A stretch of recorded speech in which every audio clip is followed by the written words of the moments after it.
ओम शांति। आज गुड़ी पड़वा है। गुड़ी पड़वा की सबको बहुत ही बधाई हो, शुभकामनाएं। बहुत सबको हार्दिक शुभकामनाएं और सब स्वस्थ रहे। आज का दिन बहुत अच्छे से मनाए और बहुत ही मस्त रहे आज के दिन। ऐसी मेरे शुभकामनाएं हैं।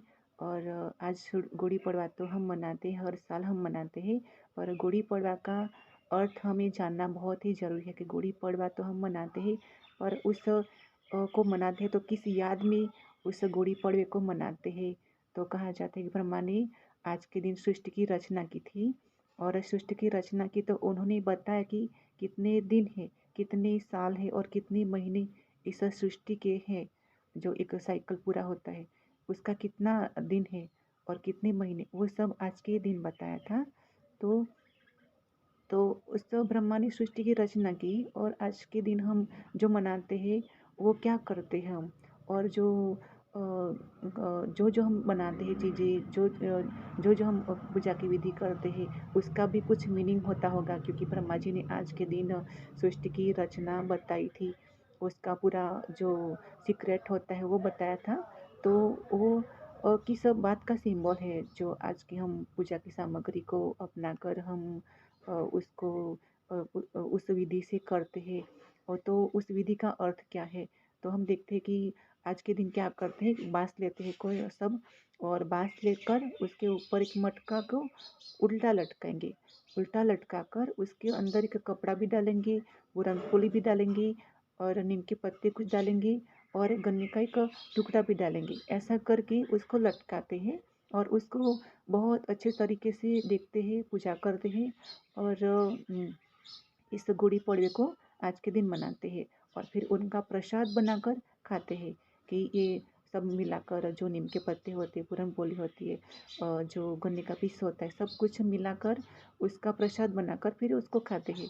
तो उसका जो सिंबल है वो किस बात का सिंबल है, वो प्रसाद तो सिंबल किस बात का है, वो नीम का पत्ता किस बात का सिंबल है, मटका किस बात का सिंबल है, उस बात का हमें अर्थ जानना बहुत ही ज़रूरी है। तो ब्रह्मा जी ने सृष्टि की रचना की तो मटके से क्या लेना देना। तो मटका इस बात का सिंबल है कि मटका एक बुद्धि का स्वरूप है। बुद्धि जो होती है हमारे जीवन में कुछ बातों का निर्णय लेती है, क्या सही है क्या गलत है, उस बात का बुद्धि निर्णय लेती है। तो अ, और उसके अंदर एक नया कपड़ा डाला जाता है। तो बुद्धि के अंदर जब नई नई सोच डाली जाती है तो परिवर्तन आना शुरू हो जाता है, और जो बुद्धि होती है बहुत ही प्यारी बन जाती है और तीक्ष्ण बन जाती है और बहुत सारा वर्क करती है। तो फिर मटके को भी सजाते हैं, उसके अंदर ऊपर बहुत सारा कुछ लगाते हैं, उसको डेकोरेट करते हैं। तो वो इस बात का सिंबल है कि जैसे हम कपड़ा डालते हैं, और तो ये जो मटका होता है बहुत ही डेकोरेट बन जाता है और बहुत ही नया लगता है हमको। तो बुद्धि के अंदर जैसे जैसे ज्ञान बढ़ा जाता है, नया कपड़ा जो होता है उसकी याद में मनाते हैं। तो जैसे उसको ज्ञान मिलता है, नए विचार मिलते हैं, तो बुद्धि के अंदर पॉजिटिव चेंजेस आना शुरू हो जाता है। और फिर उसके अंदर एक पूरन पोली भी डालते हैं, गन्ने का टुकड़ा भी डालते हैं। आप सबको पता है कि पूरन पोली कितनी मीठी होती है, गन्ने का पीस भी कितना मीठा होता है। और फिर उसके अंदर नीम के पत्ते भी डाले जाते हैं। तो ज्ञान जो होता है वो बहुत ही प्यारा होता है, अमृत होता है, और हमको बहुत ही मीठा मीठा लगता है। कोई जो उसकी लाइन होती है बहुत ही प्यारी लगती है। तो हमको ये लगता है कि कितना सारा अच्छा है, कितना मीठा है, और कितना वंडर है ज्ञान, ऐसे हमको कभी कभी लगता है। और जो नीम का पत्ता है वो इस बात का सिंबल है कि आप सबको पता है, और सारे विश्व जानता है कि ये जो नीम के पत्ते हैं उसका जो क्वालिटी की कितनी ऊंची है। वो शुरुआत में तो कड़वा लगता है, पर जो शरीर के अंदर जाता है तो वो कितना कुछ चेंजेस लेकर आता है। जो जो बीमारियां होती है, कुछ बातें होती है, उसको बहुत आसानी से वो ठीक कर देता है। इतना सारा उस नीम के पत्ते के अंदर पावर है। तो वो इस बात का सिंबल है नीम का पत्ता कि ज्ञान में कुछ मर्यादाएं होती है। तो हम कभी कभी क्या करते हैं, जैसे कि हम बीमारी तो होती है, हमको हमको पता है बीमारी है, मलेरिया है, पर हम जो नीम का पत्ता है उसका जो कड़वापन जो क्वालिटी है, बहुत ही कड़वा लगता है। ऐसा सोचकर हम उस ज्ञान को छोड़ देंगे कि ये तो बहुत ही नियम वाला है, ऐसे सोचकर हम उस ज्ञान को छोड़ देंगे।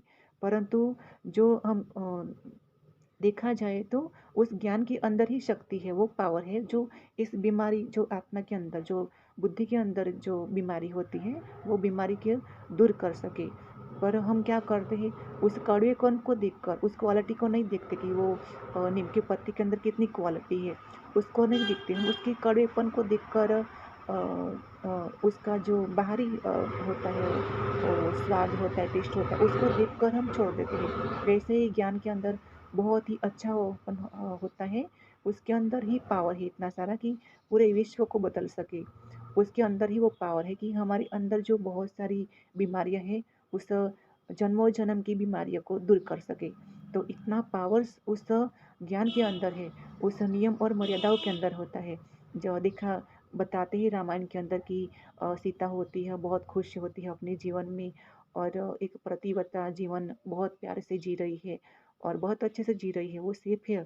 पर जब वो राम और लक्ष्मण रेखा के अंदर उसको रख कर जाते हैं, तो वो बहुत ही सेफ होती है और वो अपना जीवन होती है बहुत अच्छे से जी रही होती है।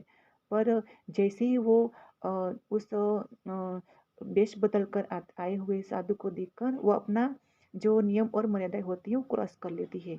उसको ये लगा कि ये जो उस वेश में आए साधु को वो पहचान नहीं पाई, और जो हम कभी कभी क्या करते हैं, माया हमारे सामने आती है और गंदी गंदी जो बातें हमारे सामने आती है, तो हम कभी कभी क्या करते हैं, उसको पहचान नहीं पाते, और हम अपनी जो मर्यादाएं होती है, नियम होते हैं, और उस बात को अच्छे हमको कभी कभी अच्छा लगना शुरू हो जाता है, तो उसको अट्रैक्शन हो में आकर हम उसके अट्रैक्ट में आकर हम उस नियम और मर्यादा जो हमारे जीवन में बहुत इम्पोर्टेंट होती है, हमारी सुरक्षा करती है, उस नियम और मर्यादा को हम तोड़ देते हैं और उसके आकर्षण में चले जाते हैं।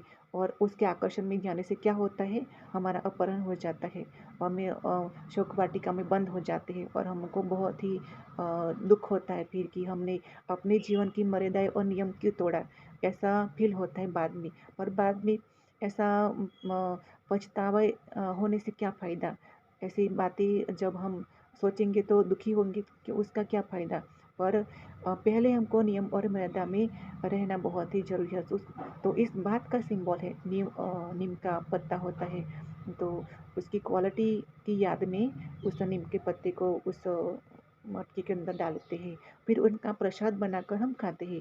तो ये बात जो ये प्रसाद इस बात का सिंबल है, जो एक ज्ञान होता है, एक प्रसाद होता है हमारे लिए, हमारे जीवन में बहुत ही कुछ कर सकता है, हमारे जीवन को बहुत ही ऊंचा ले जा सकता है। वो ज्ञान हम जब लेते हैं तो हमारा जीवन होता है वो कौड़ी से हीरा बनना शुरू हो जाता है, और हम एक बहुत ही अमूल्य जीवन जीते हैं।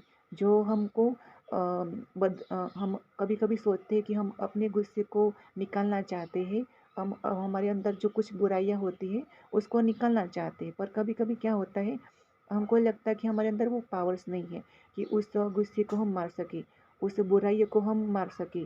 क्रोध, अहंकार होता है, कभी कभी किसी के प्रति जलन हमारे मन में शुरू हो जाती है, उस जलन को हम नहीं मार पाते। हम जैसे ही वो इंसान को देखते, उस चीज़ को देखते हैं, या फिर कहीं भी हम जाते हैं तो हम जलना शुरू कर देते हो उस बात को देखकर। तो जो ये ज्ञान ही, ये प्रसाद ही एक प्रसाद के पास ही एक पावर है, इस ज्ञान के पास ही एक पावर है, जो हमारे अंदर जो बुराइयां है उसको ख़त्म करके हमारे जीवन में आनंद और उत्साह, आज के दिन नया दिन हमारे लिए लेकर आए। तो ये प्रसाद हमको ज़रूर खाना चाहिए, और इस प्रसाद को खाकर ही हम, इस ज्ञान को लेकर ही हम अपने जीवन को बहुत ही ऊंचा ले जा सकते हैं, और हमारा जो जीवन होता है वो बहुत ही नया बन जाता है। गुड़ी पड़े मनाते हैं तो आज के दिन के बाद हमारा आज का दिन होता है हमारे लिए बहुत ही नया है, और आज के दिन से हमारा नया साल शुरू होता है। तो वैसे ही हमारा जो एक ज्ञान लेते हैं हम, तो हमारा जो जीवन होता है बहुत ही नया साल बन जाता है पूरा। और उसके बाद दिखाते हैं कि नवरात्रि मनाते हैं, तो नवरात्रि इस बात का सिंबल है कि 8 दिन हम मनाते हैं, तो 8 शक्तियाँ हमारे अंदर आती है, 8 शक्तियों का जो बंच होता है उसको नौवीं शक्ति, उसको नवरात्रि कहते हैं। तो नवरात्रि हम मनाते हैं तो 8 शक्तियाँ हमारे अंदर आती है उस ज्ञान को लेकर, उस प्रसाद को खाकर हम अमर बन जाते हैं और हमारे अंदर से बहुत सारी पावर्स आ जाती है और हम इतने सारे पावरफुल बन जाते हैं कि चाहे मुश्किल, चाहे आफत हो, तूफान चाहे कितने भी बड़े हो, उस तूफान को हम बहुत ही आसानी से इजी से देख कर समझ कर उसको बहुत ही छोटा स्वरूप बना देंगे, उसको हम इजीली पास कर देंगे। जैसे कि कुछ गेम होती है, उस गेम को जैसे हम पार कर देते हैं, जैसे कि कुछ पहाड़ होता है तो पहाड़ को हम राई से रुई बनाकर उसको फूंक देंगे, इतना सारा पावर्स हमारे अंदर आ जाता है। तो अ, हम नवरात्रि मनाते हैं तो हमारे अंदर ये प्रसाद को खाकर 8 शक्तियाँ आ जाती हैं और 8 शक्ति का जो वंश होता है उसको नौवीं शक्ति कहते हैं। तो इस 9 शक्तियों का जो हमारे अंदर होता है पावर्स, उस पावर्स को भरपूर हम बन जाते हैं, तो उसकी याद में हम भरपूर हो जाते हैं, तो उसकी याद में हम नवरात्रि को सेलिब्रेट करते हैं। तो इस याद में हम इस दिन को मनाते हैं, गुड़ी पड़वे को मनाते हैं। इस याद में हम आज से नया जीवन शुरू करते हैं, इस याद से हम नया साल मनाते हैं। तो आज हम गुड़ी पड़वे के अर्थ को सही तरीके से जाना और सही तरीके से सही अर्थ के साथ हम गुड़ी पड़वे को आज से मनाएंगे और खुश रहेंगे और सबको भी खुशियाँ बांटेंगे और सब अपना जीवन बहुत ऊंचा ले जाएंगे, अपने जीवन को शांति से, सुख से, आनंद से, प्रेम से भरपूर करेंगे और दूसरों को भी वो सब मिठाइयाँ है, प्रेम है, शांति है, आनंद है, वो सच्ची मिठाई है जीवन की, वो हम सबको बांटेंगे। तो क्योंकि ये जी हमारे जीवन की सबसे बड़ी मिठाइयाँ है। ये मिठाइयाँ हमारे जीवन में अगर नहीं है तो सारी दुनिया भर की हम मिठाई खा लेंगे, फिर भी हमारे अंदर जो स्वाद है, वो सही तरीका टेस्ट है वो नहीं आएगा। क्योंकि हमने जो मिठाइयाँ खाई हो ऊपर ऊपर से खाई है, अंदर जो हमारे वो शरीर को टेस्ट देती है, हमारी आत्मा को टेस्ट नहीं दे सकती। वो तो हमारी आत्मा को टेस्ट देने के लिए हमारी ज्ञान बहुत ज़रूरी होता है। ज्ञान का अमृत मिले तो ही ये जो आत्मा के अंदर जो मिठाई हम खाते हैं, जो हम उस ज्ञान को समझते लेते हैं, तो उस शांति, प्रेम और आनंद का सही तरीके से हम मिठाई खाएंगे, ऐसी भरपूरता का हम और इसी आनंद का और इसी मौज का हम अनुभव करेंगे।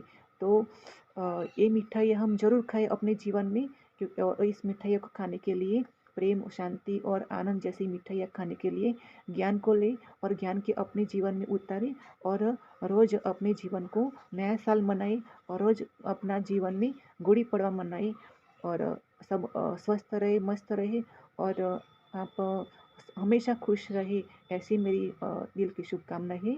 और आप हमेशा सबको दुआएं दें और दुआएं लेते रहे, ऐसी मेरी शुभकामना है और हमेशा स्वस्थ रहे। ओम शांति।